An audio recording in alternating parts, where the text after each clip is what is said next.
who's better? Who has the best play? Because it's very, very symmetrical. And the answer is black is slightly better. Why is that? Because first, look, this king side is weakened for white, meaning that at any time black has queen h4 check, which is very dangerous. Also, at the moment, this pawn here, I mean, white would like to develop on f3 this knight, but this is not possible because of the pawn. On the other hand, black can very easily develop the knight to c6 to target e5. So for those two reasons, king side weaken and easier development of the knight, it is black who has the better hand, even if it's white's turn to play. And I'm going to illustrate it with the following line. Let's say white wants to tackle the issue, plays d3 to attack e4, but black simply ignores the threat, plays knight c6 because it's not possible to take on e4 because of the well-known follow-up. Takes, then queen h4.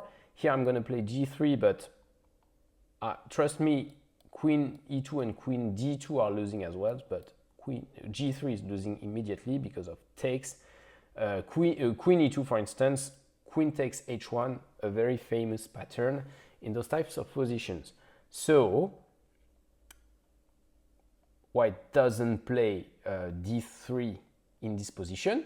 So something like d4, e takes, queen h4 check, g3, back to e7 to attack e5 again, knight to f3, knight c6, and there are going to be moves like bishop g4 coming, and black has a comfortable position. And this is the best that white can get in this position. So the conclusion is that if we come back to this position here, you don't take on e4 with white. It gives you a worse position. So we know that taking on e4 is bad, d3 is bad also. So we have only two possible options for white here, knight to f3 and queen to f3. And we're going to start with knight to f3. It is a very nice move. It used to be the main move, and it's leading to very, very complex and tactical lines. So I hope you will be fascinated by what you find. And let's start with a move that is probably not that good for black, bishop g4. And here, white plays queen e2. The point is to attack the knight. Always here, the key is that as soon as you play queen to e2, you're attacking this knight twice. And here, black tries to be tricky and clever. He says, oh, knight c6, because after taking on e4, I can play this in-between move, knight to d4, attacking both the queen and the knight, but it doesn't work at all. Queen d3 takes, and here you don't recapture because black expects this and this, but you play knight g3, and here suddenly you are attacking two pieces. Black is attacking none, and black is just going to lose one piece. So that's an example of how bad it can go very quickly for black. Very nice miniature. But I'm going to play a better line for black, not bishop g4. And a much, much, much better line is bishop c5. And at first sight, you might think, but this is stupid, right? White just plays d4. It just gives you one free tempo with white. But no, because now black plays bishop b4. And what's the point? At this point, this knight was defended twice, but now that I've played d4 with white, now this knight is defended only once, which means that there is a very, very real threat on this knight now. And for instance, I can defend it with queen d3, but then bishop f5, it's very uncomfortable. I don't want to play that with white. So it means that the best move is probably bishop d2, and then black has c5. And here there are many moves that you can play with white that give you a more or less an equal position. There's bishop d3, there's bishop e5 check, a3, d takes c5. All those are fine. But there is a very, very interesting gambit in this line that I absolutely have to show you. And you'll see it's absolutely fantastic.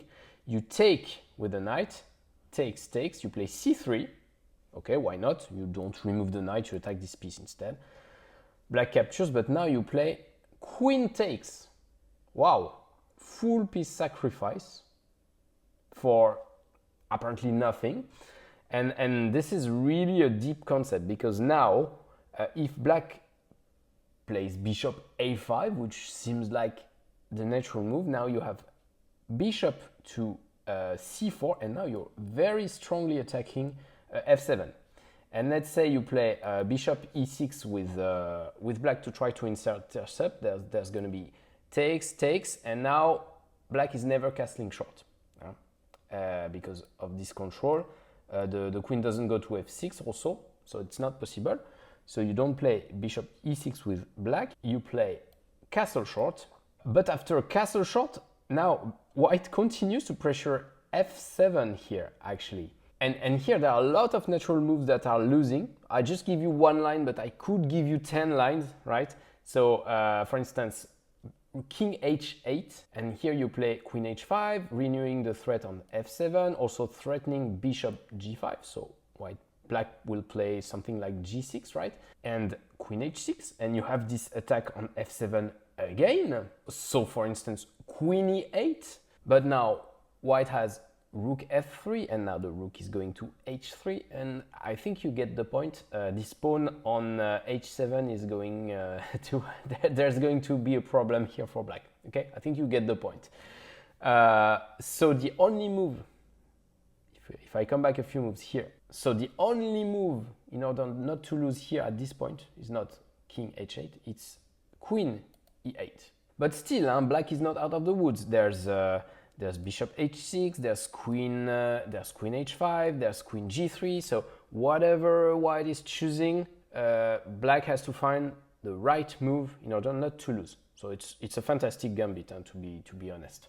So if we come back a few moves, the safe alternative here, when white has just captured on f3, it's not to play bishop a5, and it's to play knight c6, because now if white takes on b4 the bishop, then there is a knight takes d4, and now it's unpleasant for white. Okay, now it's white that is under trouble. So you don't take the bishop with white, you play something like you can play.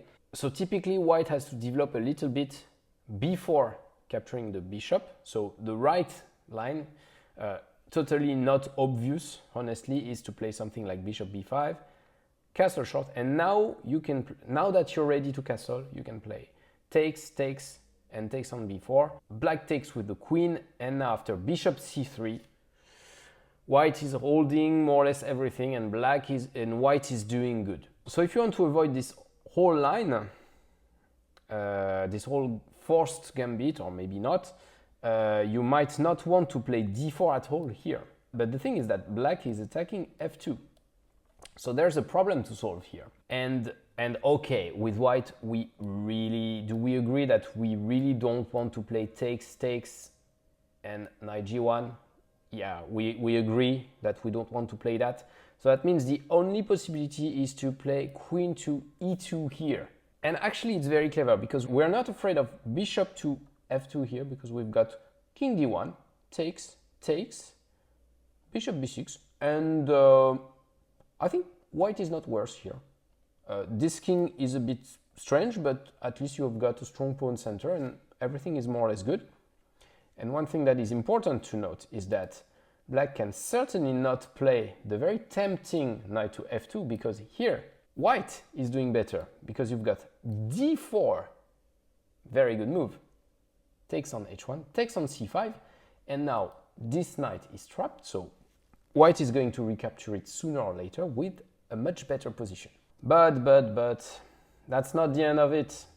After queen e2, the problem for white is that black has bishop f5, and here I think white has a difficult position, because look, d4, so d4, you know what black is going to do, right? Bishop b4, of course, attacking this. So white has to replace the queen here. Now c5, a3, c takes d4, attacking the queen, takes on d4, attacking the bishop, bishop c5, pinning the knight, and I don't know.